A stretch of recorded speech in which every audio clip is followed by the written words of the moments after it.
સુરતમાં રખડતા શ્વાનનો આતંક સામે આવ્યો છે। સિવિલ હોસ્પિટલમાં ડોગ બાઇટના કેસમાં વધારો થયો છે। આજે 40 જેટલા નાના બાળકોને શ્વાને બચકા ભર્યા હતા। શહેરમાં 11 વાગ્યા સુધીમાં 40 જેટલા લોકો શ્વાનનો આતંકનો ભોગ બન્યા હતા। સુરતમાં રખડતા શ્વાનનો આતંક સામે આવ્યો છે। સિવિલ હોસ્પિટલમાં ડોગ બાઇટના કેસમાં વધારો જોવા મળ્યો।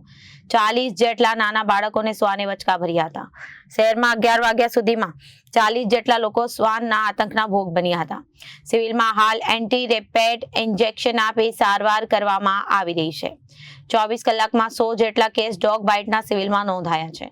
તાત્કાલિક ધોરણે રખડતા શ્વાનને પકડી પાડવામાં આવે તેવી માંગ કરાઈ છે।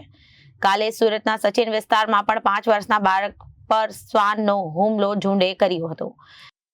જે પણ જે વધારે વોન્ડ જે થઈ ગયું હોય જેમાં એના વધારે કેસ આવી રહ્યા છે।